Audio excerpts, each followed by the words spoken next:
Grab a Bible. Daniel 10, 11, and 12 are all leading up to the reality described in Revelation 12. So what's helpful to me is to make these connections in the Bible, because it helps me to read these passages to know, okay, when I'm reading Revelation 12, which in your, I don't know what it says in your Bible, but in my Bible, the heading is the woman, the child, and the dragon. And then there's this great kind of pageant that's displayed. Well, this pageant has a ton of meaning, but you would never catch the meaning unless you knew what it was talking about. And it's actually talking about the events described in Daniel 10, 11, and 12. So if you go with me to Revelation 12, verse 7, and it says, "And war broke out in heaven. Michael and his angels fought with the dragon, and the dragon and his angels fought." And then there's this whole description of what's going on in the heavens and on the earth at the end time. Well, let's turn back to Daniel 10, 11, and 12. And I want you to actually just turn to Daniel 12 real fast. I just want to show you this connection because this will be important. If you go to Daniel 12, verse 1, it says, "At that time, Michael shall stand up, that great prince who stands watch over the sons of your people, and there shall be a time of trouble." That time of trouble is being described in Revelation 12. You see what I'm saying? So Daniel 12, actually Daniel 10 through 12, because Daniel 10, 11, and 12 are all part of the same story that the glorious man is telling Daniel about this time. Revelation 12, and then Isaiah 34, Isaiah 24, Isaiah 28. These are all describing the same time period. So you could spend some time just looking at those passages and saying, how are they related? Like, are they talking about the same thing? So Daniel 12, Revelation 12, Isaiah 34 would be a great place to start right there. Just those three, because they're all talking about the same thing. And once I started to see these connections, it's like, oh man, this is actually a story that's easy to follow. It's not a bunch of disconnected, like, it's not a cookbook where you like find the Daniel 12 recipe and figure out what that's cooking, and then you go to Revelation 12 when you want a little variety. It's all talking about a story that's kind of continuous and comprehensive. And that's what we want. We want comprehensive understanding so that we know what's going on, because these things are actually all talking about very specific realities happening, in my opinion, right now. Okay? And Jesus, in Matthew 24, if we go to page 1 of the notes, if we could read, ladies, Matthew 24, verse 15. "Therefore, when you see the abomination of desolation spoken of by Daniel the prophet standing in the holy place, whoever reads, let him understand." So it's not like Daniel is kind of, coincidental. It's in the Old Testament. Yeah, you could read it if you wanted to, but we really care about what Jesus said. Jesus said, understand Daniel. In fact, he was talking about the entire book of Daniel, not just like one thing that Daniel said. The entire book of Daniel, the primary subject matter is the abomination of desolation. The primary theme is God's sovereignty over the nations, over the Gentile kingdoms, okay? So item A on page 1 of the notes, just as Daniel 7, if you remember us studying Daniel 7, which was those 4 beasts that came up out of the sea.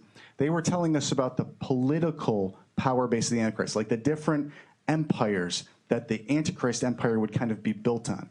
Daniel 8, it was describing the spiritual power base of the Antichrist, like the different spiritual realities of some of those empires. So if you remember, Daniel 7 is talking about the first thing that came up out of the sea was the Babylonian Empire, and then we see the Medes and the Persians come up, and we see the kingdom of Greece come up, and then we see this 4th beast that's unlike any other, which we kind of mined out, and one opinion is that it's the Islamic Empire. That's my opinion, that it's the Islamic Empire. Some people would say it's the Roman Empire. Well, Daniel 8 tells a story of a bunch of different empires, but the same idea. It's just the spiritual realities. So we saw the Medes and the Persians. We saw that go to the Greek Empire, and then the Seleucids and the Ptolemies. The Seleucids and the Ptolemies were the main spiritual dynamic describing the Antichrist. Okay, and that was the 4 kingdoms that came out of Alexander the Great's Grecian Empire. Well, tonight we're talking about Daniel 11. Daniel 11 is going to give us the tools that the Antichrist uses to try and manipulate the nations into his will. So Daniel 7, political power base. Daniel 8, spiritual power base. Daniel 11, same idea. We get a succession of empires, but it's talking about the tools, the forces that the Antichrist tries to employ to get people to do what he wants. Okay, so this is really important information. If you live in the time where you're like, I think this might be the end times. Maybe there is an Antichrist, or there's many. Like John said, there's many Antichrists. That's how I know it's the last hour. What would I look for if I was looking for an Antichrist? Now, my opinion is that most people that study the end times are looking for the entirely wrong thing. They're looking for a real bad guy who does real bad stuff. And if I compared him to Jesus, I'd be like, you're the bad guy, he's the good guy. But that's not at all what the Bible's describing about the Antichrist.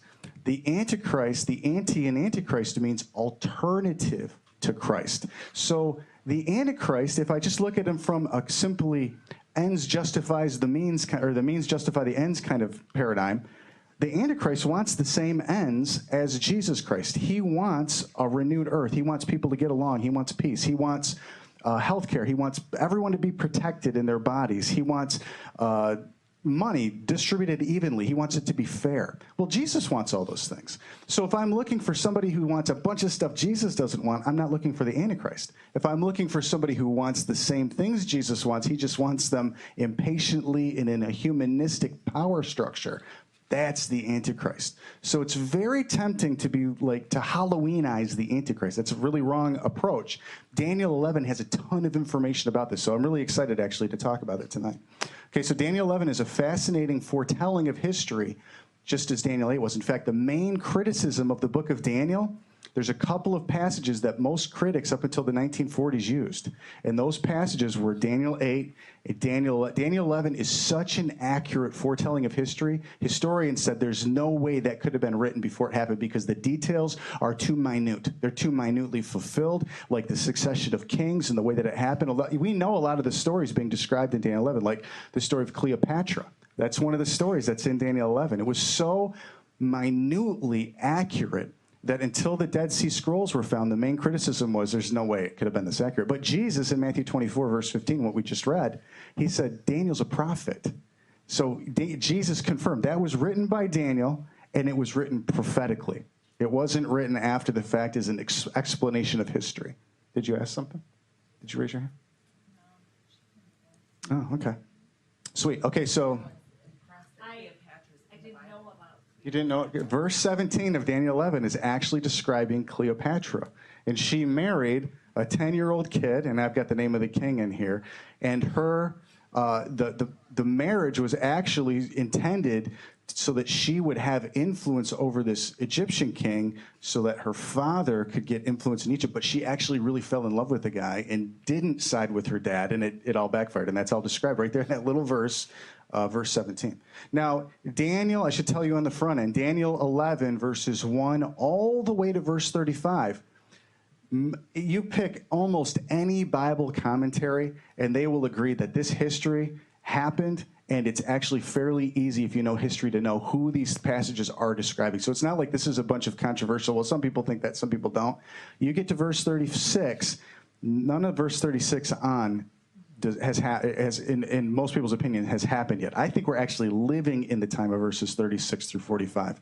But that's definitely end time unfulfilled stuff. Everything before verse 35, you're always going to find some outliers, but nearly universal agreement, commentaries you read, will say this history settled. It's actually so accurate, it was the main criticism, that it was accurate. Okay, now Daniel 11, it spans all the way from Cyrus, king of Persia, that's 536 BC, to Antiochus Epiphanes. And we've spent actually a fair amount of time in the Daniel Intensive talking about Antiochus Epiphanes because he's the main picture of the Antichrist in the book of Daniel, especially in Daniel 8 and Daniel 11, okay?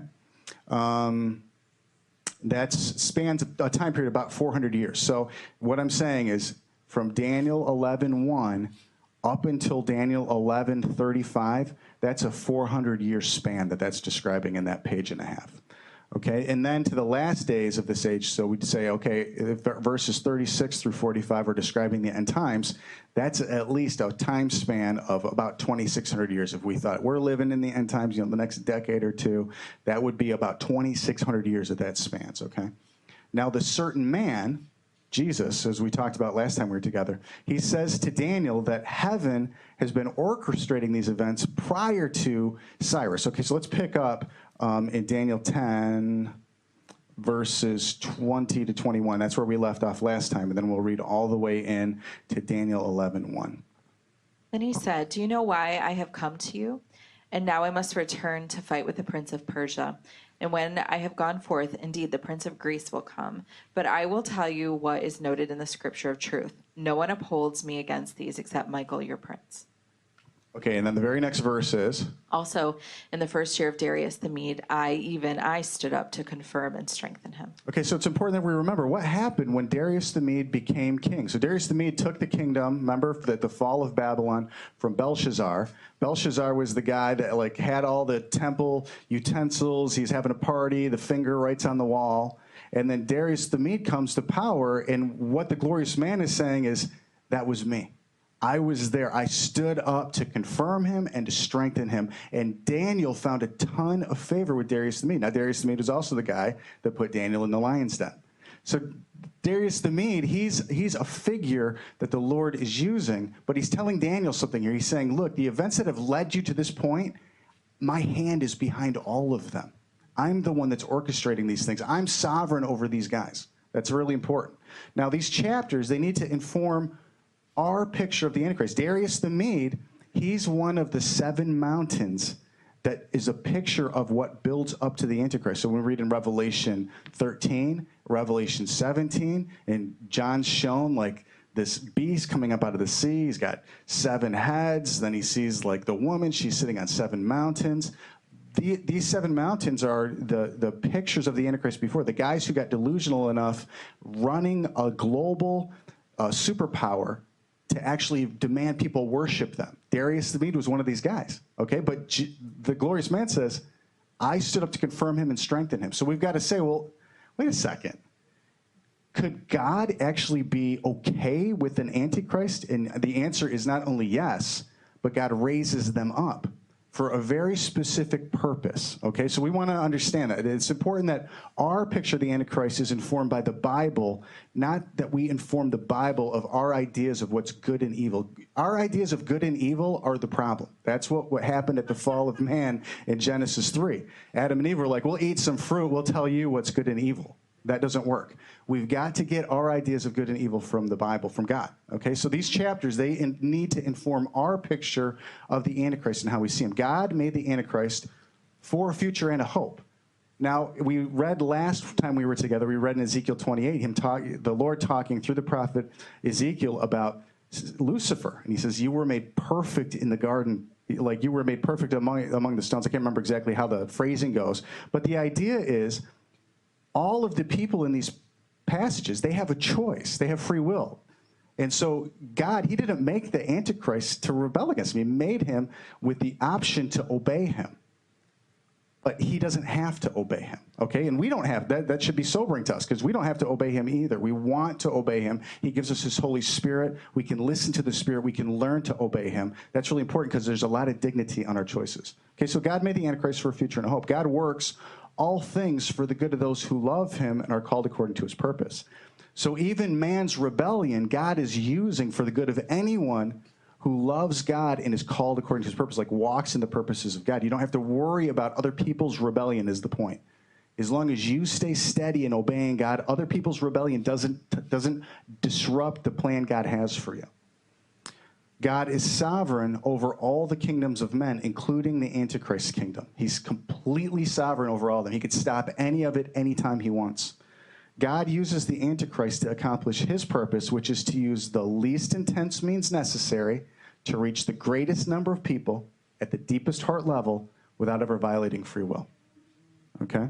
I got that from Mike Bickle, and I really like the way he says it. Anti and Antichrist means alternative to. The Antichrist is a humanistic, or fleshy is another way to think about that. When we think about the word humanistic, maybe we don't use that word a lot. It just means fleshy. Like the Antichrist wants to do the same things Jesus wants to do. He just wants to do it in the strength of man. And he thinks he's the guy to do it. And so he requires people need him. That's the worship that he's requiring. Okay? Because he thinks, I know more than anybody else about how to do this. The Antichrist is impatient. Okay, so I'm going to contrast and compare the Antichrist and Jesus for just a second before we get into Daniel 11. Jesus is patience. Okay, so Jesus' plan, it actually is intended to get us to be patient. The Antichrist operates in impatience. He likes things moving forward fast. He wants people to actually agree with him in impatience. And in fact, Isaiah 28, if you're taking notes, Israel's problem in the end times in making a covenant with the Antichrist is impatience. You can find that in Isaiah 28. Okay, Antichrist is manipulative / secretive. Jesus, he's not like that. He's open and clear and true. Antichrist tries to force things to happen. This is how you can tell the difference between Antichrist and Jesus Christ, okay? This isn't a complete list, a comprehensive list. Thank you. Antichrist tries to force things to happen, the same things that Jesus wants to happen in patience and in truth. Jesus refuses to force things to happen. In fact, it says that he won't break off a bent reed or quench a smoldering flax, but he will just remain in truth until everything bows to that. Antichrist believes appealing to people's natures, their natural appetites, sex, power, money, he believes that's profitable, that will work. Like you just kind of common sense. If people are hungry for that, you give them what they're hungry for and lead them into the reality you want. He thinks that's good. Jesus teaches that the flesh profits nothing, and he appeals to the human desire for truth and for love. Now, that's a big difference, and we can actually watch for that right now. People who kind of say, it's any means to the end. The end is what matters. What God wants to accomplish, that's what matters, and any means to that is good. That's Antichrist thinking. Jesus is like, no, the means are the ends. I can accomplish all the stuff. I want you to get into my way of living. That's the point. The means are the ends with Jesus, not the ends justifying the means. For the Antichrist, okay, I just said that. Matthew 16:26. I really believed that. So I said it and I wrote it down. You did. For what profit is it to a man if he gains the whole world and loses his own soul? Or what will a man give in exchange for his soul? Okay, so that's a clear theme throughout the Bible. Actually, is that the means don't justify the ends. King Saul, great example of him thinking, I'm going to accomplish what God wants, and I'll kind of do it my way. That's not okay with the Lord. He says that's witchcraft. Rebellion is his witchcraft. Daniel 11:2, verses 2 to 36. They're telling the same story as Daniel 8, verses 2 to 12. Now, I'm not telling you that so that you can remember all of Daniel 8, 2 to 12 that we studied like 3 weeks ago, 4 meetings ago. I'm saying that so that if you're interested in this, go back and read Daniel 8, 2 to 12. It will inform Daniel 11, 2 to 36, and Daniel 11, 2 to 36 will help fill in some of the blanks for Daniel 8, 2 to 12. Daniel 8, talking about the spiritual realities driving these guys. Daniel 11, talking about what they do with the spiritual realities. Does that make sense? Okay. Now, its interpretation by Gabriel in Daniel 8, 20 to 25 is part of Daniel 8, 2 to 12. So Daniel 8, 2 to 25 is telling the same story as Daniel 11, 2 to 36. This is the story it's telling. The kings of the Medes and the Persians being succeeded by Alexander the Great. Him, very quickly after he conquers the entire known world, he dies at the age of 32, and his kingdom is divided up to his 4 main generals. 2 of those generals are historically relevant, the Seleucids and the Ptolemies. The other 2 kind of faded away really quickly. The Seleucid king, Antiochus Epiphanes, as the forerunner to the end-time Antichrist. All of these realities are in both Daniel 8 and Daniel 11. Daniel 11 begins with King Cyrus. He's the guy that's king when Daniel gets the revelation from the glorious man. And Daniel is told that there will be 3 more Persian kings. Okay, so that's where we pick up the story. Let's look at Daniel 11, verses 2 to 3. And now I will tell you the truth. Behold, 3 more kings will arise in Persia, and the 4th shall be far richer than them all. By his strength, through his riches, he shall stir up all against the realm of Greece. Then a mighty king shall arise, who shall rule with great dominion and do according to his will. Okay, so the glorious man tells Daniel, look, I was there with Darius the Mede, all the kings of Medes and Persians. I've been a part of this, strengthening and I can't remember the word that he used, but putting them in place and then strengthening them. Then he says, right now, there's King Cyrus, 3 more coming after. Now, these 3 kings were Cambyses, and I give you the dates, Pseudo-Smerdis, Darius Hystaspes. Pseudosmatus. That sounds like a funny name. Okay, and then Xerxes I. Okay, Xerxes I, he amassed great wealth. So if we go back up to that passage, through his riches, he'll stir up against the realm of Greece. What he did with all of his wealth was he gathered a huge army because he wanted to take out his main rival, which was the Grecian kingdom that was starting to grow. Well, that was a big boo-boo on his part, because what he did was he upset a guy named Alexander the Great. Greece was a bunch of divided city-states. Alexander the Great kind of unified them and led them against the Persian Empire and won. So when the glorious man is telling Daniel about these events, he stops at Xerxes. It's important that you know there were Persian kings that came after Xerxes. Xerxes was the dude that upset Greece and got Greece, Alexander the Great, to rise up. But it's all of this is describing a process. So it wasn't like Xerxes messed up and bam, he was gone. No, Xerxes messed up. Alexander the Great starts growing. Persians don't even really understand that for several kings later, and then Alexander the Great comes and crushes them. Okay? So that's important to understand the process that this is describing. Because a lot of times we read prophecy and we're like, we see these like really sharp dividing lines. Almost no prophecy operates that way. It's almost all a process. Like think about Jesus coming. The Pharisees, they're looking for like these really specific things that fit in their boxes. And then Jesus comes, he not only does he fill all the boxes, he blows them away. He's way more than anyone expected, and they don't recognize him because they've predefined like these very specific prophetic fulfillments that aren't real. Does that make sense? Okay, so Xerxes' invasion of Greece spurred Alexander the Great to action in unifying Greece into a global empire. Alexander, the mighty king of verse 3, he conquered the entire known world in approximately 10 years, and then he died at the age of 32. So Alexander the Great, lots of people know about him. He died really young. He was a really powerful king. At the time of his death, the kingdom of Greece was divided up by the 4 strongest generals of Alexander's army. We've talked about that a few times. I'll just remind you, the king of the north is Syria. The king of that's the Seleucids. The king of the south is Egypt. That's the Ptolemies. Okay, so if you see king of the north, Ptolemies, or Syria, they're all talking about the same thing. King of the south, king of the north, Seleucids, or Syria, all talking about the same thing. Kings of the south, Ptolemies, or Egypt, that's all the same thing. There are 2 groups. What follows in verses 4 through 20 is an amazing foretelling of history regarding the kings of Egypt and Syria leading up to the picture of the Antichrist, Antiochus Epiphanes. The theme of these verses is the manipulation and force applied from each side. Okay, so if you're listening to me, look at me for a second. Okay. Syria, north of Israel, Egypt, south of Israel, everything verses 4 through 20 is basically talking about a tussle back and forth between Syria and Egypt, and who's in the middle? Israel. Yeah, Israel's in the middle, getting kind of lashed at as these two are actually really fighting each other. Israel's in the middle, and every once in a while they'll lash at Israel. The same thing is actually happening right now. There's a struggle right now between these same spiritual and political and military realities. And right now, there's one thing that's unifying Egypt and Syria. Does anybody know what that is? You just watch the news? Russia. Egypt is courting Russia, and Russia is courting Egypt in a massive way. This is a major spiritual reality because Russia is typically aligned with Shia Islam, which Iran represents. A lot of the leadership of Syria would align with Shia Islam. All the people of Syria would align with Sunni Islam. Egypt is a Sunni Islam stronghold. So you've got a very weird spiritual dynamic happening right now. The Bible's telling us about this in Daniel 11. It's in the news right now, okay? So I kind of point that out as a taste of what's coming.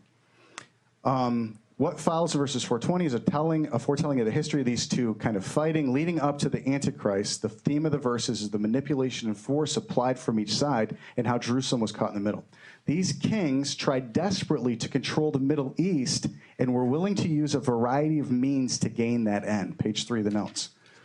In the middle of all of this is what Jesus calls the glorious land. The glorious man calls Israel the glorious land. Like, that's the way he refers to it. He loves the glorious land. Like, that's actually the thing that he's most concerned about, is like what's happening in the glorious land. We should be too. When we see Syria and Egypt and Russia and Iran and the United States getting in the mix and stirring it all up, we should be like, how is that affecting the glorious land? Right? And not so that she gets a man to give her all the things only God could give her, but how is she seeing Jesus as the one who is the cornerstone rejected, the Messiah, the one that we pierced, is the way it says it in Zechariah. They'll look on the one whom they pierced and mourn. Like, what are we thinking about and contending for that in the mix of all that, Israel would see that, not some human hero coming because he cares about a bunch of power structures all around Israel too? Because that's Antichrist. That's the way the Antichrist thinks. And I'm not talking about the current president. I'm talking about all the American presidents, the last 3 of them, at least, okay? Now, this means the Antichrist spirit uses these things. I didn't phrase item P very well. Yeah. Means the Antichrist spirit uses. Include. Yeah. Thank you. It does make sense. I wrote it well. I didn't read it well. Okay, so these are the things that these passages are describing. The reason I'm laying it out like this is because we're not going to take the time to read verses 4 through 20. They're talking about really settled history, kings that were kind of going back and forth. It's really interesting. We just don't have time. But this is what they're describing. Sex and arranged marriage, including the story of Ptolemy Soter's daughter. So if you look at verse 6, it describes the daughter of the king of the south shall go to the king of the north. Well, this history is like really settled. This is what happened. A guy named Ptolemy Soter, his daughter, Bernice, was married to Antiochus Theos. So an Egyptian king, he married his daughter off to a Syrian king who had to divorce his current wife, whose name was Laodice, in order to marry Berenice. This was for political reasons. When the Egyptian king died a few years later, the Syrian king ditched the daughter of the Egyptian king that he married and took back his wife that he actually liked. But his wife got so angry at him for divorcing her to marry the Egyptian guy's daughter, she killed them both. And the kids. That's right. So Laodice became so enraged with jealousy that she had her husband. Now, the reason I point this story out is that the story of the Antichrist means and methods, it's like a soap opera. So we should be looking for this kind of reality in our time. Like, we'd be tempted to just kind of throw it all out the window and be like, it would never look like that. It's got to be like these kings and this power base. It's not like that. It's just like now. It's just people being selfish and crazy and manipulating people to get what they want and backfiring. Like, that's what this is describing, okay? Also, in verse 17, I mentioned before, it describes Cleopatra's marriage to 10-year-old Egyptian guy named Ptolemy Epiphanes. He was the king of Egypt in 197 BC. And again, her dad married her off to this kid, because he thought she'll be able to get a lot of control over him, but she fell in love with him. And she didn't help her dad out. She actually helped her husband out, and it frustrated her dad. And we could read about all this history, and then you can go to school and read about history, and it's talking about the same basic history. Okay, so sex and arranged marriage is one of the main tools that the spirit of the Antichrist uses to try and manipulate things into his way. Military violence, that shouldn't surprise any of us. The rising up of armies or brute force, that's a tool the Antichrist uses. Yeah. China is wanting to get into the Mideast, and they're almost, what term they used was like buying Turkey. Yeah. So you want 200 million soldiers, you can get them in China. Yeah. So now, China, and that's really important, actually, Tim. China's trying to get into the Middle East through Turkey. Turkey actually occupies what we're mostly calling Greece in this passage. Okay, so these spiritual realities, political realities, they're still in the earth right now. When you see Turkey, Turkey most of the landmass is actually what we would call Alexander the Great's Greece. Okay, so that spiritual reality is still in the earth. Yeah. Now, when the Bible talks about this information, talks about Asia Minor, that's Turkey. Yeah, that's Turkey, exactly. Very good. Okay, so propaganda, stirring up of strife in verse 10. That's one of the tools the Antichrist uses is propaganda. He tries to, says, however his son shall stir up strife and assemble a multitude of great forces. They stirred up trouble. They told some lies, got people all excited, and stirred up an army. This is one of the tools the Antichrist uses to try and get the same good things done on the earth that Jesus was. It's just a wrong means to the end. Does that make sense? Lying, verse 27. They just straight up lie to each other. These two kings, the king of Egypt, the king of Syria, they just sat at the conference table. They both sat there and lied at each other. We shouldn't be surprised if the kings of the earth right now just sit there and lie and then walk away. And they're like, hey, it's okay because I'm trying to help a bunch of people. These guys thought the same thing. They're really trying to help themselves. Okay, now religion. The using of corrupted religious zeal, specifically Jewish religious zeal, to break down strongholds between Syria and Egypt. It's a very specific manipulation of Israel in order to break down spiritual strongholds of Syria and Egypt. This is a theme that runs throughout the book of Daniel. And we just don't have enough time to develop all these things, but it's clear. And I'll give you a couple of verses just in Daniel 11 where it's happening. Financial manipulation. That's also described in these passages. Verses 7 through 19, if you're taking notes, you can later, this is what I did. I just write these guys in my Bible so I remember, okay, that's talking about Antiochus Magnus or Antiochus the Great. That's different than Antiochus Epiphanes. Verses 7 through 19 are primarily describing Antiochus Magnus, or he's also called Antiochus the Great, and his struggle against the Egyptian kings. Verse 20 is describing his son, Seleucus Philopator. He only ruled for a couple of years. I'm sure I'm saying that wrong. Verses 21 through 35 are describing Antiochus Epiphanes. Okay, and we're going to actually read about Antiochus Epiphanes because we've been studying him throughout our Daniel intensive. The reason that we study him is that the Antichrist is promised to have much of the same heart and characteristics of leadership. Antiochus Epiphanes, he's a usurper king. He's not even supposed to be king. His best friends, Tim pointed this out a few weeks ago, they called him Mad Dog. Yeah, did you want to say something? Is he Seleucus Philip? Is that his son? No. Okay. He's totally usurper. He's not even in the line to be kings. He snuck in there. And the way he did it, Angie, was he flattered people, and he was just a really charismatic kind of statesman-seeming guy, but he's really a weasel. A weasel. Yeah. Okay. He's a pinch weasel. Okay, so Daniel 11, 21 to 35. And I'll probably interrupt you guys throughout this, okay? So just to set the tone, we're reading about the guy at the end of history. This history, remember we said it spans about 400 years. We're reading about the guy at the end of that 400-year history because he's going to set us up to start talking about the Antichrist. He's like the last picture before the Antichrist because it's almost like Jesus wants us that picture in our minds as we start talking about the end times, okay? And in his place shall arise a vile person, Okay, now that vile person is Antiochus Epiphanes. to whom they will not give the honor of royalty, but he shall come in peaceably and seize the kingdom by intrigue. So he seems like a real get-along guy. It's peaceable is actually used to describe him a few times. With the force of a flood, they shall be swept away. That they is Israel. They shall be swept away from before him and be broken. And also the prince of the covenant. Now that's a funny phrase, Prince of the Covenant. Most Bible scholars, this is not my knowledge, this is from commentaries. Most Bible scholars agree that's the high priest at that time because if you remember when we were talking in Daniel 8, what Antiochus Epiphanes did to get a hold in Jerusalem, he made this side deal with a guy named Jason who wanted to be high priest, and they got rid of the actual high priest and installed Jason, who was very friendly to the Syrians. Okay? And also the prince of the covenant. And after the league is made with him, he shall act deceitfully. Okay, so that actually happened. Antiochus Epiphanes, if you remember, he made this deal with Jason, and then he required Jason pay him money every year.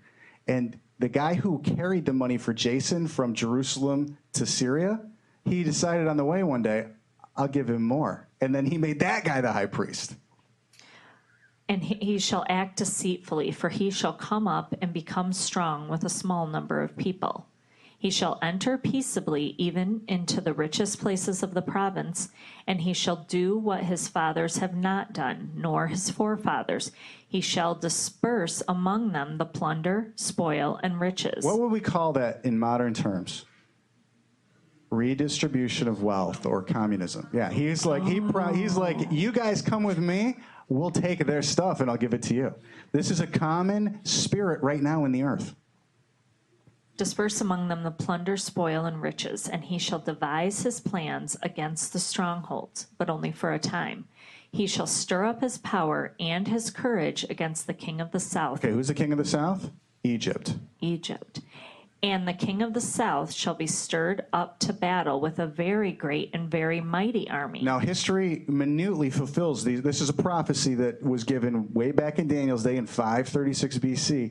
It was fulfilled about 400 years later in very minute detail.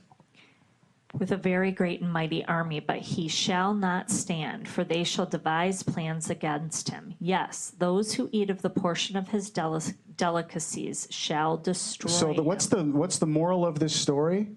All the flattery, all the promises, all the giving somebody else's wealth in order to get them to be loyal to you, it's all based on you giving them stuff. And when they start not getting what they want, they're the ones that destroy you. All the people who ate his good stuff, they destroyed him. His army shall be swept away, and many shall fall down, slain. But these kings' hearts shall be bent on evil. So talking of the king of Syria and Egypt. And they shall speak lies at the same table, but it shall not prosper, for the end will still be at the appointed time. While returning to his land with great riches, his heart shall be moved against the holy covenant. So he shall do damage and return to his own land. Okay, now this is really, really important. The spirit of the Antichrist, he reacts to Israel in two different ways. In this way, what's moving his heart right now? Great riches, success. He got successful. He gets arrogant. It's an open door to Satan. Satan hates Israel. He kicks Israel on his way by, okay? The kick is like a metaphor for he really messes it up. At the appointed time he shall return and go toward the south, but it shall not be like the former or the latter. For ships from Cyprus shall come against him. Therefore he shall be grieved and return in rage against the holy covenant and do damage. This time he gets stymied. It's not great victory that gives him the attitude that goes after Israel. This time he gets embarrassed. The spirit of the Antichrist, when it gets humiliated, goes after Israel also in order to elevate itself. The holy covenant, yes.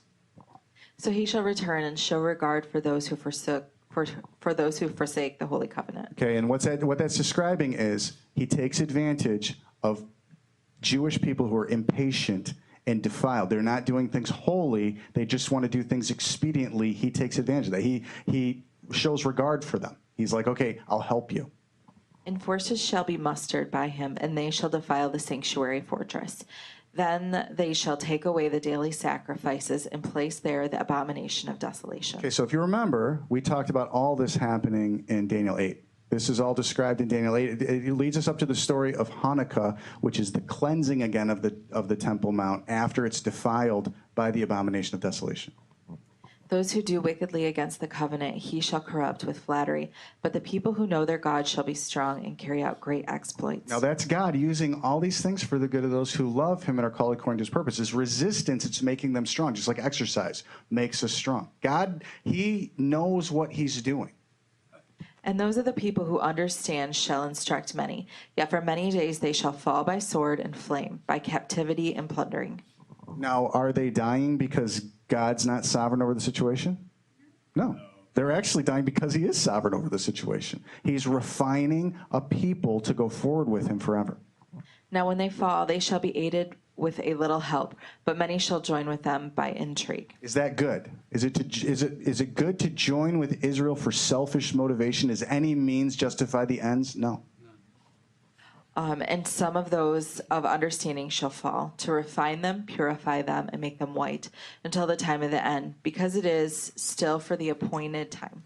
Now, God, the point of all this is God is not trying to stop the Antichrist, just like he wasn't trying to stop Antiochus Epiphanes. God uses the desires and appetites of people in power to find out love and loyalty to God, from the top all the way down to the bottom. This is the context where we choose our means, trusting God with the ends. God's got the outcome. What matters is how we walk. We need to consider carefully how we will walk, and God will direct our future. Okay, now, item 2 on page 4 of the notes. The Antichrist plan to overrun the strongholds of Egypt and Syria. This is really the crux of what I want to talk about tonight, because this is actually unfolding right now. Egypt and Syria are the two strongholds being described in Daniel 11. So you keep seeing this term stronghold or fortresses. It's describing Egypt and Syria primarily. The primary focus is actually not Israel in most of this passage, even though it is the primary focus of the glorious man. But the focus of these two guys is mostly each other. You following me? Okay, now, And when I say these two guys, I'm talking about tons of kings that fall in Syria and Egypt. Verses 1 through 35 of Daniel 11 are widely understood to be fulfilled historically. Verses 36 through 45 are considered yet to be fulfilled. And like I said before, I personally believe we're watching the fulfillment right now. And I'm going to show you some news stories tonight that will kind of connect with some of these passages. Yes, I am. Noah is locked and loaded back there. The character and tools of the spirit of the Antichrist manifesting in powerful men. So we just talked about all those tools, the means that he uses. Manifesting in powerful men who use Israel as a pawn in a power struggle that really centers on Syria and Egypt. That's what's laid out in verses 1 through 35. That's still happening to this day. Syria and Egypt are still incredibly politically and spiritually important. The verse 36 describes the end time maturing of this very same Antichrist desire, using Israel as a pawn in order to get the strongholds of Egypt and Syria to fall. The goal of the Antichrist is to be the one who brings peace and safety to the world, just like Jesus. Jesus is the Prince of Peace. He's going to bring peace. The Antichrist has a political plan to do that. Antichrist is the greatest political leader in his time. The false prophet, greatest Christian religious leader in his time. When those two are like peanut butter and chocolate, they make a Reese's peanut butter cup. Peanut butter jelly. Yeah, there you go. Okay, now the goal of the Antichrist is to be the one who brings peace and safety to the world. Among the other promises, only Jesus can fulfill. And I give you some of those promises. Climate change. Jesus is going to restore the climate back to the Garden of Eden. Universal health care. He's going to resurrect bodies. Ending of poverty. Jesus is going to, some who are first are going to be last, some who are last are going to be first. Jesus is going to redistribute wealth. Guaranteed. But he does it in complete righteousness and in truth. Now, Iran, we also call that Persia in the Bible. Syria, Turkey, which, like we said before, takes the landmass that is described as Greece in these passages, and Egypt are spiritual strongholds. Okay, so Iran, Syria, Turkey, and Egypt. Do you ever hear about these things in the news? There's a reason you're hearing about them in the news. There's a reason that these seem to be the strongholds of different ideologies in the Middle East. They really are. They're in the Bible as the strongholds. Okay, they present a physical problem to Middle East peace because they have differing views on what should be done in the Middle East. Middle East division literally spills over into global division in a very unique way. This is a spiritual reality. The entire earth is Jerusalem-centric. In fact, you could accurately say, even though in the news right now, if you listen, many people are starting to say the Temple Mount and the city of Jerusalem, they're not the primary conflict. Israel-Palestine is not the primary conflict. But for decades, everybody said Israel-Palestine is the primary conflict. Right now, there's a delusion that's going out into the world saying, and we don't even have to deal with that. We can ignore it. The reason that they're saying that right now is because Mahmoud Abbas is digging in and saying, I'm not going to talk about peace with anybody, even though it's very politically foolish for him to do that. And people can't figure out why won't this guy budge. But he's delusional. There's a bunch of delusion going on right now. Okay, but the primary political problem in the earth is the Israeli-Palestine conflict, and the Bible describes that. Now, the Antichrist is promised to enact a plan to break down the strongholds of power in Egypt and Syria, involving a new, everybody say new, and violent, everybody say violent, religion. That's what the Bible's describing in verses 36 through 39. The Antichrist using a brand new and very violent religion to break down the strongholds of Syria and Egypt. Now, the newest religion on the planet, the newest major religion on the planet is Islam. It was founded in 600 AD, 600 years after Jesus.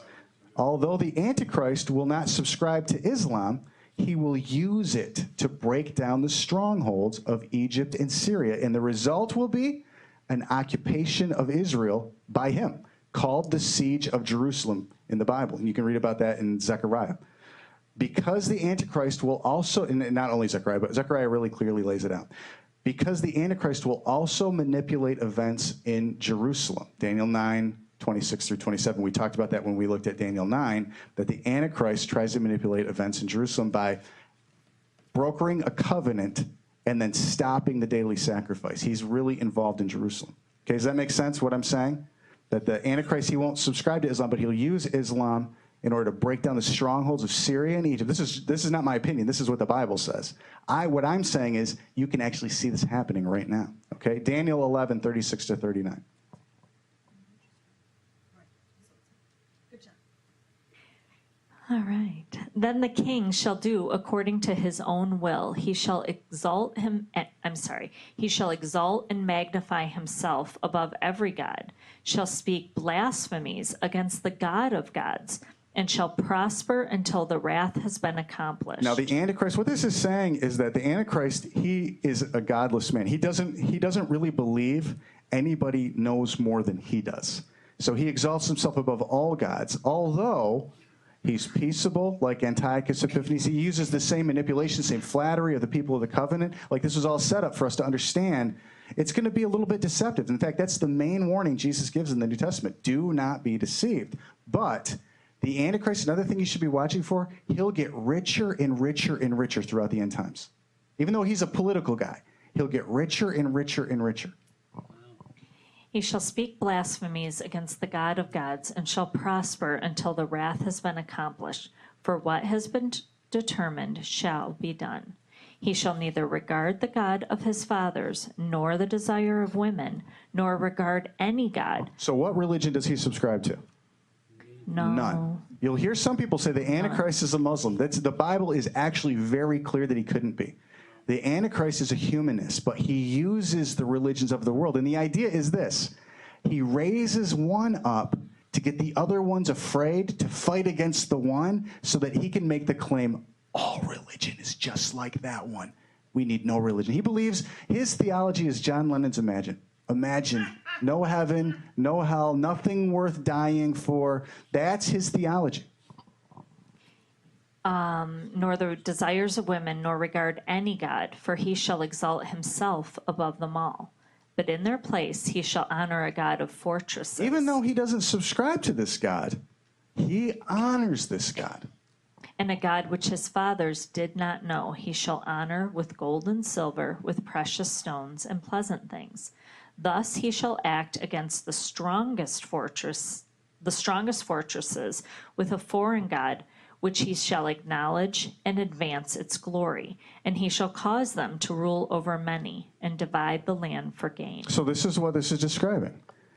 The Antichrist, he sees a natural desire in this new religion to own these strongholds. It's a religion of fortress taking. And he's like, I can use that religion to knock down these strongholds. And then I can come in and accuse all religion. I don't like any religion anyway, and I'll get rid of all of it, and it'll just be sitting there like a duck for me to take and make peace in the Middle East. Now, in order to do this, he actually wants them to not just scare Egypt and Syria. He wants them to go in and divide the land and conquer it and actually rule over that land. Have we seen that at all in the earth since 2011? Have we seen parts of Syria and parts of Egypt given over to ISIS? We've seen ISIS actually dividing boundary, like literally dividing the land, stealing the resources, and then getting a great gain, only to be knocked right back down, and now there's a power vacuum in these places. Do you see what I'm saying? Okay, now, in 2010, a very interesting chain of political events unfolded and resulted in the toppling or diminishing of three very specific Middle Eastern empires. Now, the reason that Syria, Egypt, Iran, and Turkey are important, they're spiritual strongholds. Remember when the glorious man meets Daniel and he says, I left as soon as you started praying. It took me 21 days to get here because the prince of Iran or Persia resisted me. Then the prince of Greece resisted me. These are very spiritual strongholds. Those spiritual kingdoms, they have proxy armies on the earth. There's a proxy war being fought in the Middle East. Who are the main tenders of the proxy war? Russia, aligning with Shia Islam, and the United States aligning with Sunni Islam, or the Western powers, you could say it probably more accurately, aligning with Sunni Islam. There is a fight going on, and it's very important that we understand that these countries are incredibly important in the Bible spiritually. So when we see a bunch of armies going after Syria or a bunch of armies amassing in Egypt or going after Egypt, there was a massive revolution in Egypt in 2012. Massive. And I want to explain that in the last 10 minutes that we have. Okay, so item J, the Arab Spring, which hopefully we've all heard about at this point in time, just being in the Daniel class. It began on December 19th, 2010. It was co-opted. This was a revolutionary movement that took hold in the Middle East, and it happened because of economic disparity. And a guy set himself on fire in Tunisia, and all of a sudden riots started breaking out all over the Middle East. The United States, very intentionally, very strategically, actually with the help of Google, and there's lots of articles about this, started to co-opt these revolutions and could take control of the social media that was getting people to gather together, and actually helped oust Hosni Mubarak very openly, the leader of Egypt. Then the United States, along with NATO, literally started bombing Muammar Gaddafi. I don't know why I put al in there, but I don't think it's al-Gaddafi. I think it's just Gaddafi. They took him out. In fact, Hillary Clinton was on the news. She's like, we came, he died. And she starts laughing. And we've seen that clip here, and I won't show it tonight. Then they started to go after Bashar al-Assad. What do these three all have in common? Mubarak, Gaddafi, and Assad? They were the only three secular leaders in the Middle East, and two of them were the leaders of these two strongholds, Egypt and Syria. Yeah, can you turn the projector on, Noah? Okay, so in December 19, 2010, the Arab Spring started. Within a couple of months, the United States co-opted in order to oust the secular leaders in the Middle East. Now, why did the United States want to do that? Because they wanted democracy in the Middle East. And these guys were not good guys. Hosni Mubarak, not a good guy. Gaddafi, it was a wacko. I mean, literally crazy. Bashar al-Assad, very brutal dictator. The Muslim Brotherhood is an organization in the Middle East committed to democracy. The Islamic Caliphate that we've been talking about in the past, it was a confederation of states, actually a form of democracy, just ruled by a different value system called Sharia law. The United States saw a partner. Now, it wasn't actually Obama that saw the Muslim Brotherhood as a good partner in the Middle East. It was actually George Bush primarily, who saw the Muslim Brotherhood as a good partner because of access to different areas of the Middle East. Okay, Noah, are you ready to play video number one? No, that's not video number one.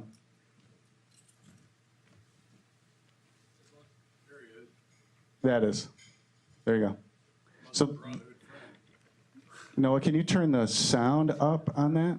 Assad must go. We both agree that Assad needs to go. It is just further evidence that Assad has to go. He is no longer legitimate and that he needs to go. For the sake of the Syrian people, the time has come for him to step aside. Assad is on his way out. We all need to be thinking about the day after Assad.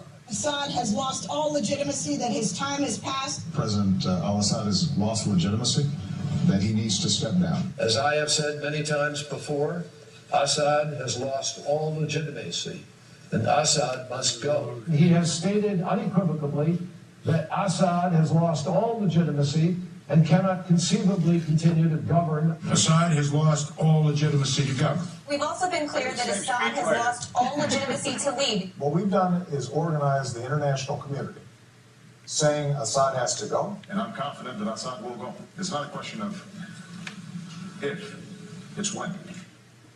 Okay, Noah, you can stop that one. Now, it's important to understand the context of this. This was the third leader that they were going after. What's wrong?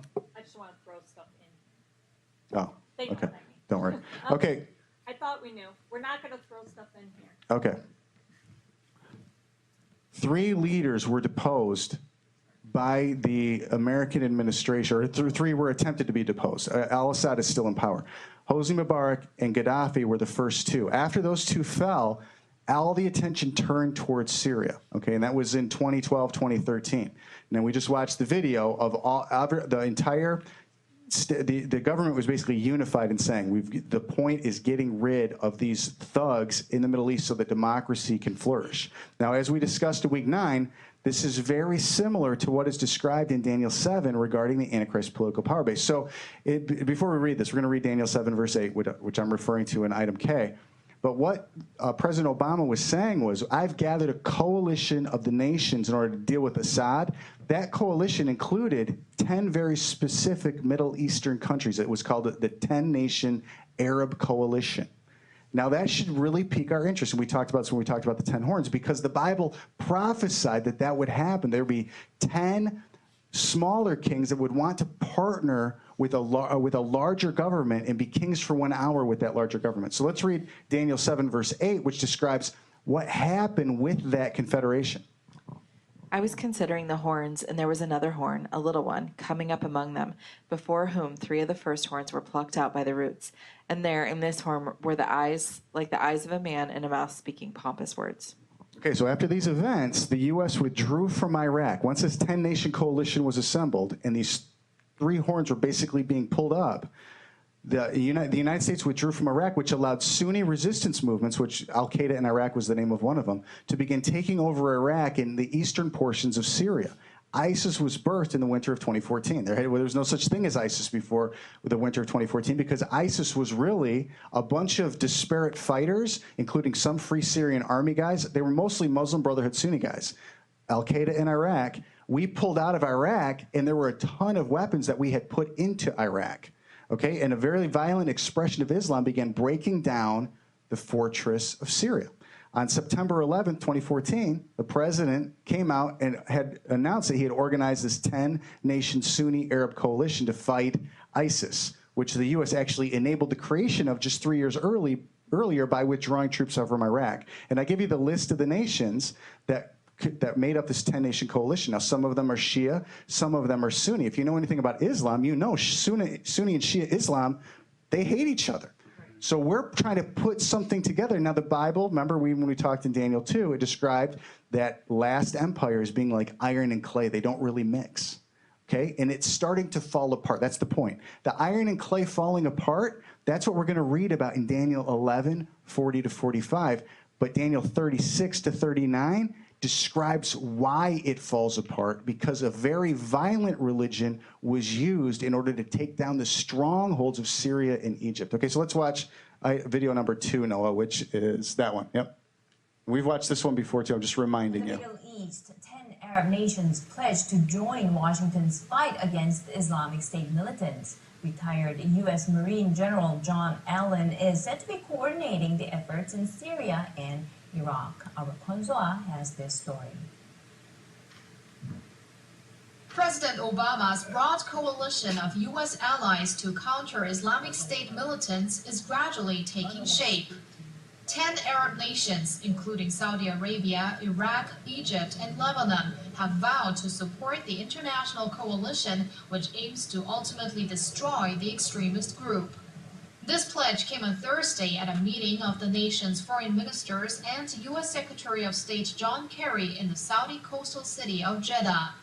Kerry stressed the critical role Arab nations play in the joint communique. They will have to provide military support, humanitarian aid, and ensure the flow of funds and foreign fighters to IS is cut off. And certainly the effort to repudiate once and for all the dangerous, the offensive, the insulting distortion of Islam that ISIL propaganda attempts to spread throughout the region and the world. Okay, Noah, you can stop that video. I want to point out that the countries that were assembled to fight ISIS, they mostly wanted Bashar al-Assad gone.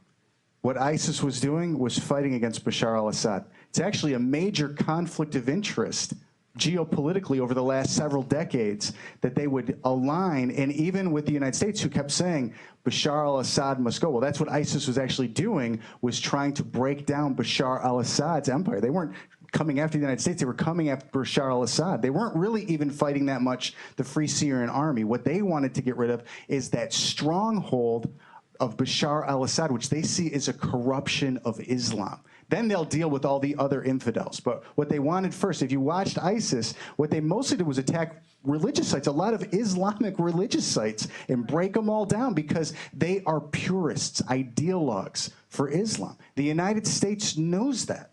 And so does the other coalition of nations. Now, Dara in Syria, where the Arab Spring Revolution began in Syria, it literally means fortress. The U.S. allied Free Syrian Army, they just lost Dara back to Bashar al-Assad's Russian-backed regime on July 12th of this year, like a few weeks ago.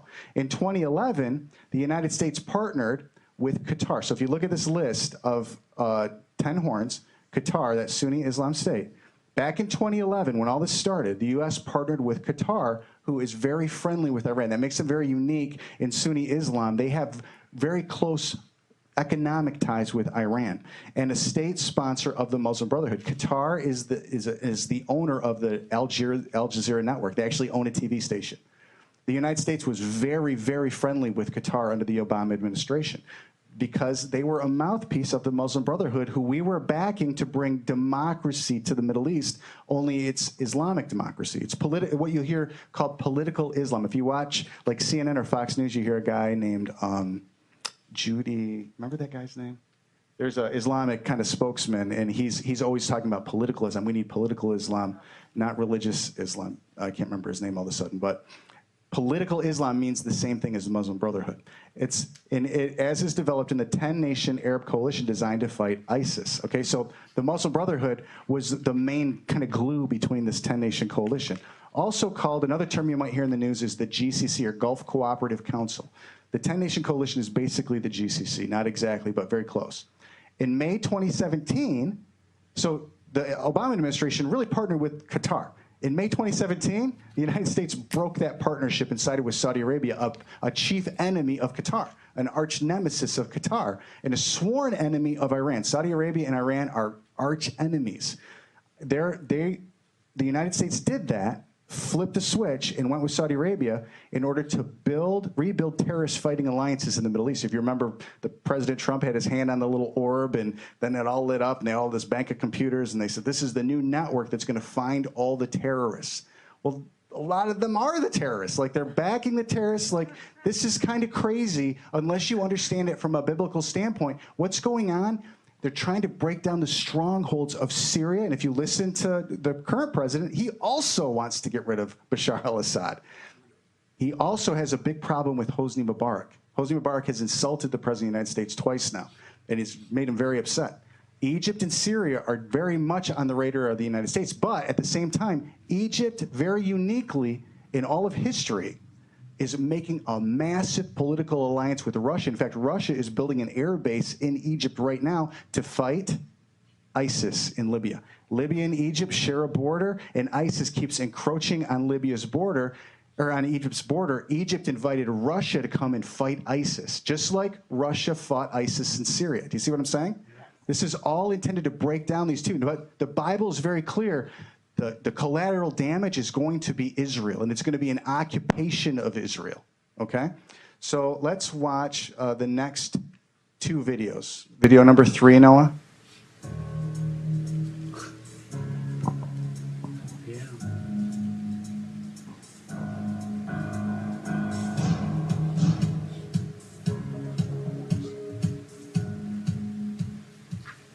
The rapidly developing relations between Russia and Egypt have been overshadowed by the more prominent relationships between Russia and Syria. This was recorded in 2016, before President Trump came to power. The Russia-Egypt relationship deserves a closer scrutiny because, unlike the country's relations with the other two Middle Eastern powers, it concerns a country that, until recently, appeared to be firmly in Western orbit.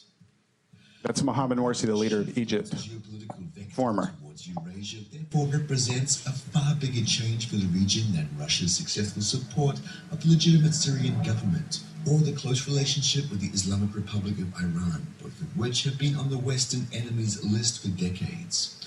The reasons for this shift are twofold and have to do with the way Western powers interact with Middle Eastern powers in the context of a systematic economic crisis, as well as with Russia's demonstrated attractiveness as an ally. The West's systematic crisis clearly transformed how Western powers viewed non-Western ones, whereas the end of history globalist rhetoric suggested a post-sovereignty utopia in which weak and strong partners interact on equal terms in a world without borders. In practice, that rhetoric was a ruse to persuade non-Western powers to drop their guard and allow themselves to be penetrated by Western corporations and financial institutions and lose any possibility of charting their own independent course. Egypt, a longtime Western ally since the late 1970s, unexpectedly found itself on the receiving end of predatory Western policies, which took the form of the Tahrir Square color revolution, which ultimately led to the electoral victory of the Muslim Brotherhood, which in turn fell to a military overthrow once the danger of the country's slide into the civil war became apparent. The fact that the Muslim Brotherhood was financed by US-allied Persian Gulf states made Egypt aware it too was the target of state-sponsored jihadism, but the US was incapable or unwilling to force its allies in the region to refrain from targeting Egypt. While Syria is only a peripheral concern for Egypt, the civil war in Libya, where Islamist formations including... See the little white in between Syria and Egypt? That's Israel. ...immediate threat to Egypt for several reasons. The country can be used as a staging ground for launching attacks into Egypt and a sanctuary against retaliation, and, in the longer term, should its government be a puppet controlled by hostile Gulf powers whose long-term goal is the control of Egypt and the Suez Canal, which means that Cairo is keenly interested in influencing the outcome of that war.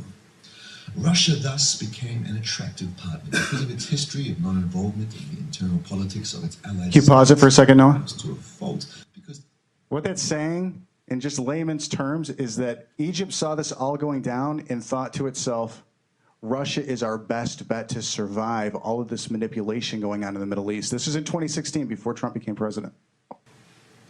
You can start again, Noah. This unilateral restraint led to the Maidan revolution in Ukraine, because it can fill the security void left by the Western weakness, and last but not least, because it can physically defend Egypt's political and territorial integrity against every conceivable threat, an ability it is currently demonstrating in Syria.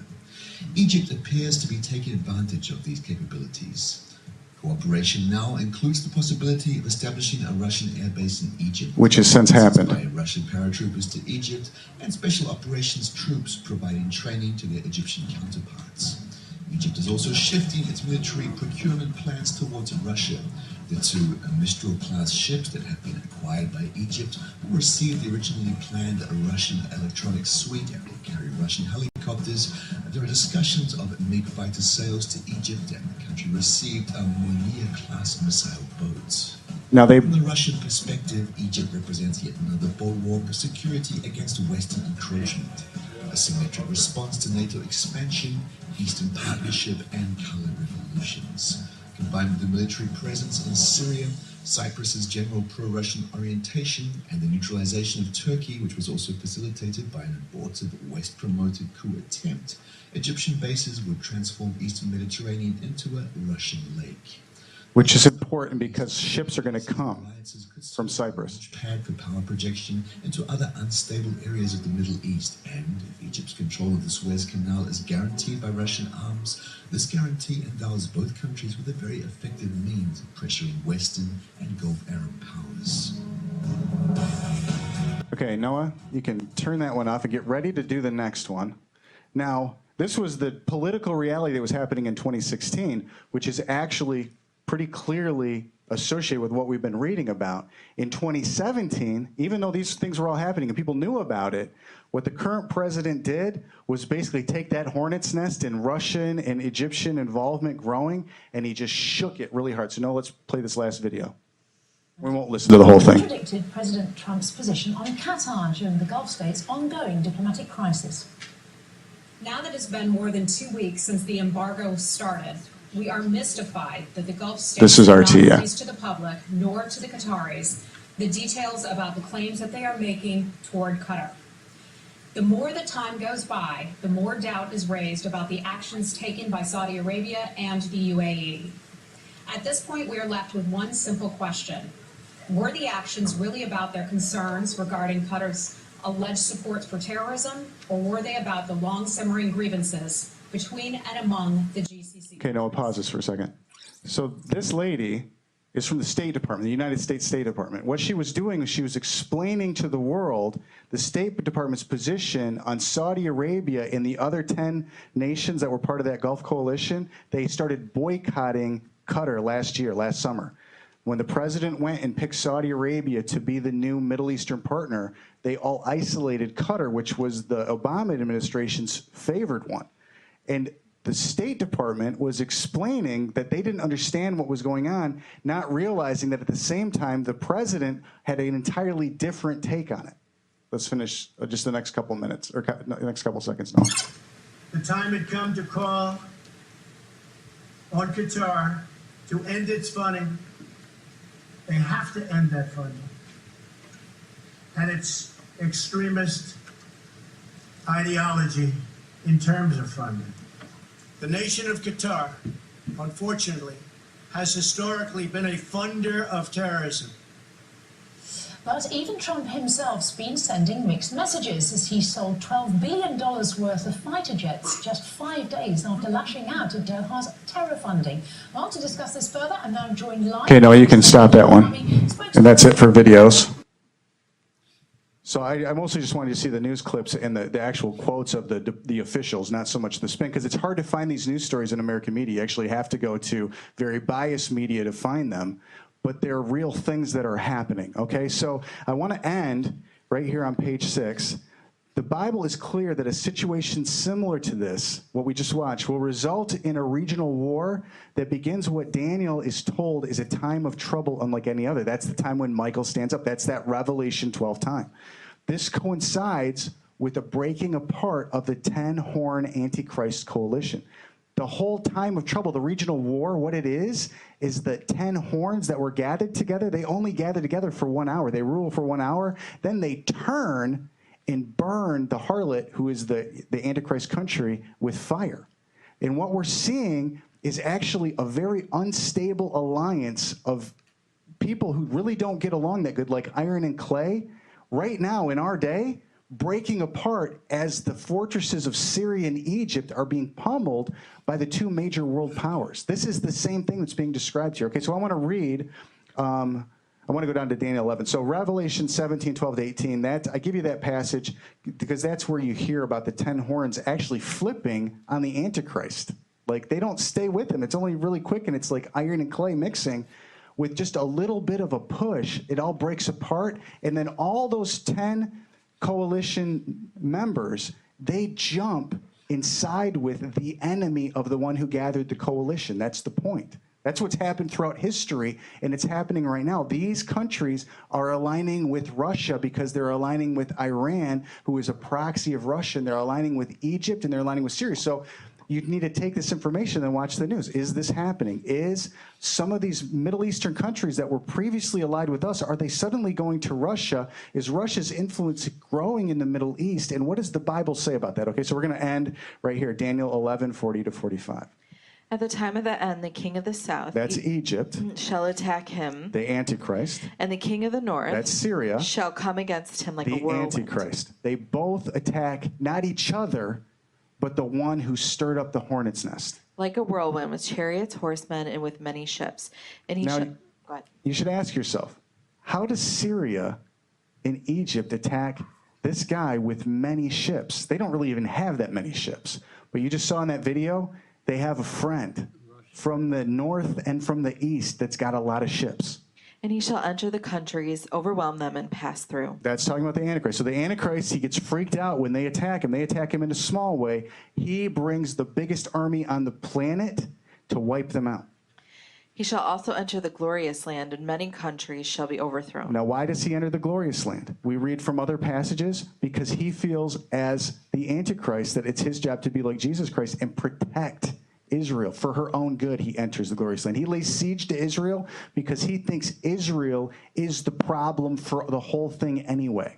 And he thinks he's going to protect her, and then he actually lays siege to her, and he demands that she listen to him, and then demands that she worship him.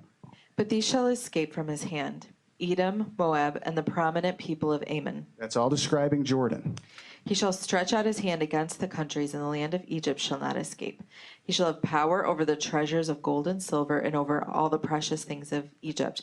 Also the Libyans and Ethiopians shall follow at his heels. So when he goes in and he gets Egypt, then he's got Libya and Ethiopia starting to come after him at his heels. But news from the east and the north, that's Iran and Russia, shall trouble him. Therefore he shall go out with great fury to destroy and annihilate many.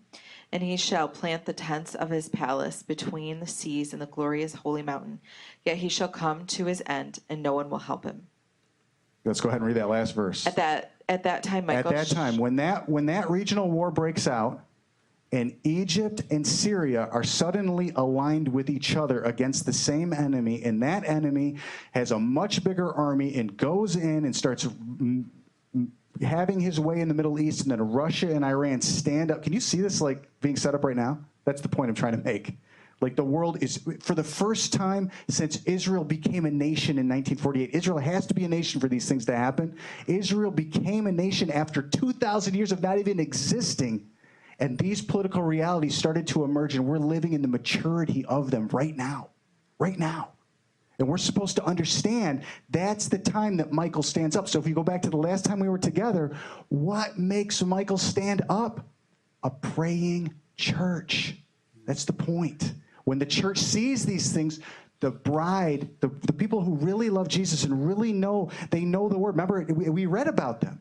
They'll do great exploits. They'll be refined. They'll become purified. Some of them will die, but they will. This is the time that they become the most like Jesus. That's the point. We're seeing all these things happening right now. So the question we need to ask ourselves is, are we responding? Are we seeing this as a time to intercede? To intercede for the real reality of Israel, seeing Jesus as glorious, not getting a guy to come and help her, but to see the cornerstone rejected, the one whom she pierced, as desirable in mourning her. Is that what our lives are about? Because he's coming in this time to gauge what our lives were actually about. And the promise of the Bible is most people, it'll be like as in the days of Noah. They'll buy, sell, plant, married, given in marriage until the day the flood comes. And they won't even know they missed the time to get in love with what God is doing right now. Michaela, will you come up? Yep, I do want her to finish it. At that time, Michael shall stand up, the great prince who stands watch over the sons of your people. And there shall be a time of trouble, such as never was since there was a nation, even to that time. And at that time, your people shall be delivered, everyone who is found written in the book. That's describing all of Israel being saved. That's the point of this time in world history, when we see the nations gathering against Israel and for Israel, and the strongholds of Syria and Egypt being prominent in the news, and all this military might and all this manipulation, this political manipulation, the soap opera of many world leaders in the news right now. And we're supposed to know this is the time that the believers are going to gather together and pray that Israel is actually going to see Jesus as the Messiah through all of these events. You can go ahead. I'm going to say some things while you're playing. Got it. I'm going to pray for you guys. I just want to read this last, right after what Jen read, I'm going to read 2 more verses. This is the promise over us, if you'll stand with me. And many of those who sleep in the dust of the earth shall awake, some to everlasting life, some to shame and everlasting contempt. We don't want to awake to everlasting contempt. Those who are wise shall shine like the brightness of the firmament, and those who turn many to righteousness like the stars forever and ever. That's the point. To be a people that turn others to righteousness. That's why we care about righteousness. Because we care about getting ready for Jesus to return. The ends, they're going to take care of themselves. What matters right now are the means.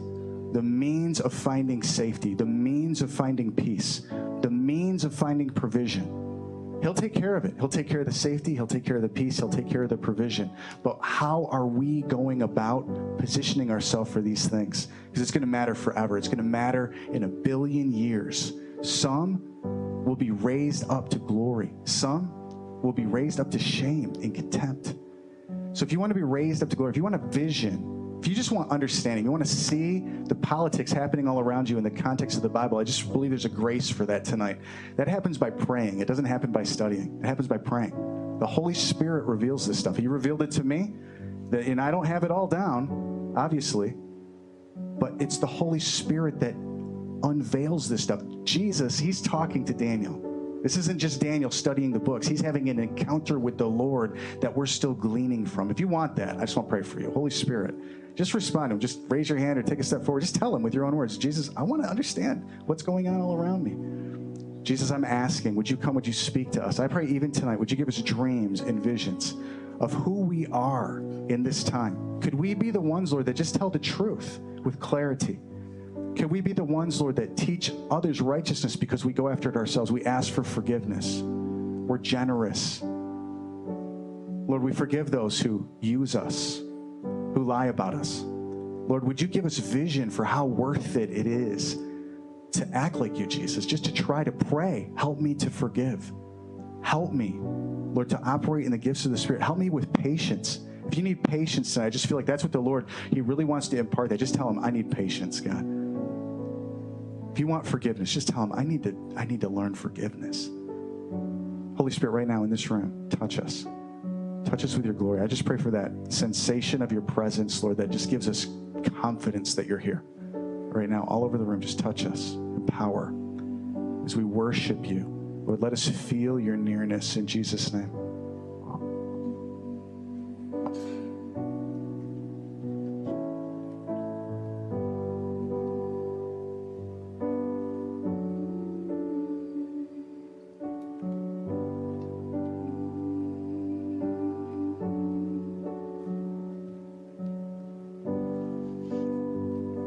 Stir in me a love that's deep, a love that's wide, a love that's sweet.